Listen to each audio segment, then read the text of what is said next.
So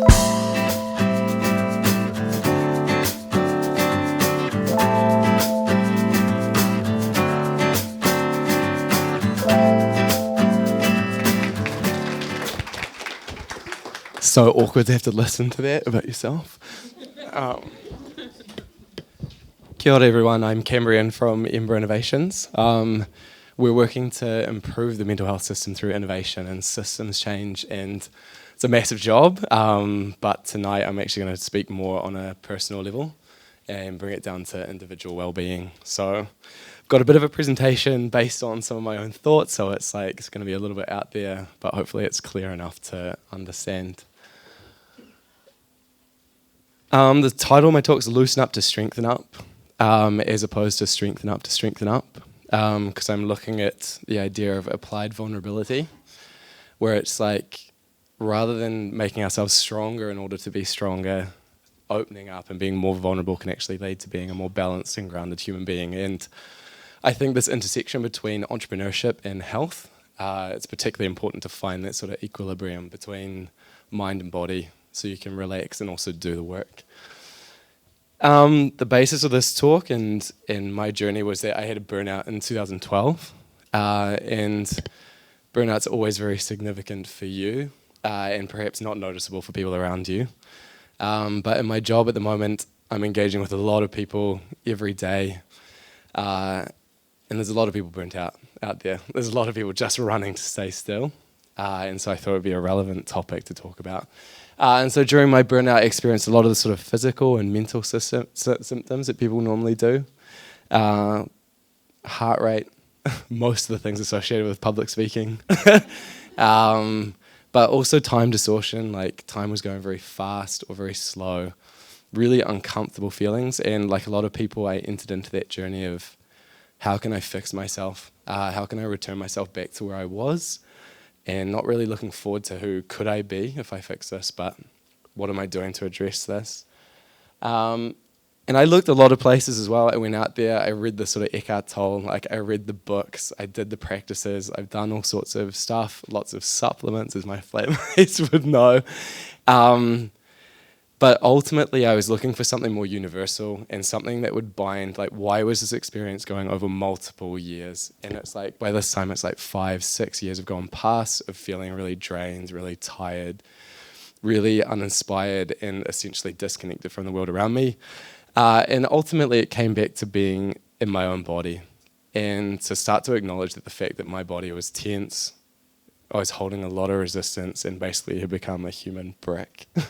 So this talk is about the idea of resistance, and this is a concept in a drawing. I always draw stuff out, and I've got diaries and diaries and diaries of drawings, but this is one drawing that has helped me significantly understand my own relationship with stress in the body. And so resistance is an opposing or slowing force. It's a tension for self-preservation, and in my mind, it's a really physical act. And so this diagram here, it's very basic, but the internal part is our sort of felt experience, and the outer layers are our physical resistance to whatever we're experiencing in the moment. So it's a sort of protective layer that we put around sensitive parts of ourselves. We resist experiences that we have learned that are unsafe for us through experience or that are inbuilt, and these can be as sort of trivial as anything, like a small disapproval at some point, or it could be something really physical like touching a pan, getting burnt, and we learned and we wrap this kind of physical tension and discomfort around that so we avoid that situation again in the future. And it might be social embarrassment, all these kind of range of things. For everyone, it's completely different what we start to wrap tension around. And I want to preface it as well that resistance and stress is not the problem. Resistance plus time is the biggest thing, and it was for me, that it's not the resistance itself that just gives energy to do something to protect you, but it was the fact that I wasn't returning back to homeostasis or normal and giving myself the ability to relax. And essentially what I understand, and I can see in a lot of people, is that stress and tension has become so normalized that we just carry that around in our bodies day in, day out, day in, day out. And I hadn't exercised at this point. I've got 2 minutes left, but I'll try it. It's just to put your palm out in front of you on your left palm, and just stroke the sensitive part of that part of your hand and just feel that sensitivity in there. And then to wrap that fist up really tight and just hold that tension and hold it as hard as you can. And like, how difficult is it to access the sensitivity on the inside of your palm when your fist is like that? How much energy does it require to hold that fist like that?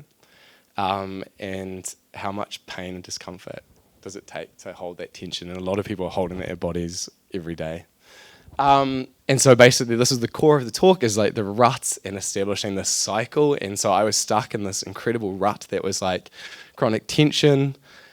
And the fact that that tension itself starts to generate pain too, regardless of circumstance, regardless of whether I was in a safe environment, regardless of whether I was with friends or at the beach, that tension was creating pain, which was telling my brain to be on alarm, which was telling my brain to look for threats, which to look at the world in a scary way and experience anxiety. And it just became a really endless cycle.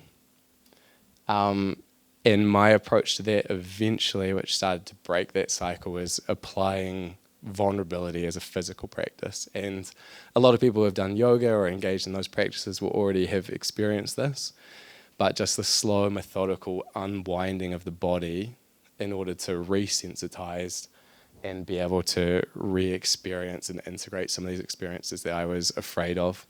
And so that's moving from a tense body to a soft body, from being hypervigilant to being relaxed, being defensive to being more accepting of what was going on around me, and being going from resistive to receptive of experiences. I'm probably just like jamming through this so fast, but it's like, this is like the mechanical way of telling you that you're safe and going from the bottom up to the brain. And this is probably the most complicated part of the talk, and I've messed it up a couple of times, but it's really around emotional integration and saying that we have this habitual response to experiences that scare us, whether it's public speaking or anything like that. And when we come up to encounter that, we wrap ourselves in tension and discomfort, and then we'll just either avoid or do something to avoid it. But the method really is, once you generate that slow vulnerability in your body, you can encounter that experience and re-experience it again. And as a growing up, or with the current ways of dealing with that, you're able to re-experience, feel that it's safe from the bottom up, and then you don't need that sort of threat response or the tension that comes with it. So for me, integration's been a slow unwinding that's been we're at 0 seconds, a gentle rediscovery and the easing of tension that is sustainable. And so to conclude, when we make our body feel safe from the ground up, we regain the ability to re-experience and reintegrate emotions.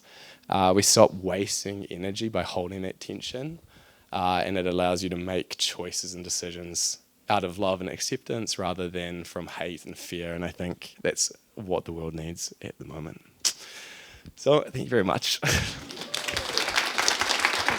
Thank you.